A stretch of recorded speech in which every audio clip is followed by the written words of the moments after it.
আসসালামু আলাইকুম, কেমন আছেন? আল্লাহর রহমতে আমি ভালো আছি, আপনাদের দোয়ায়। আজকে আবার বলেন তো কোথায় যাচ্ছি? প্রতিদিনই কোথাও না কোথাও ঘুরতে যাই। আজকে একটা কাজে বের হইছি। প্রতিদিন না, আসলে আমি আপনাদের এটা আগের ক্লিপ দেখাই আরকি। তো আপনারা ভাবেন যে আমি প্রতিদিনই যাই। আসলে প্রতিদিন যাই না।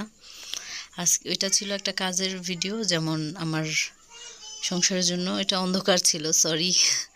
এই টুকিটাকি কিছু জিনিস নিব, যেমন রান্নার হাঁড়ি, তারপর এই হাবিজাবি আর কি।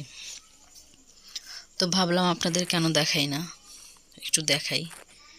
যেভাবে সেই কাজ দেখাইতেছিলাম।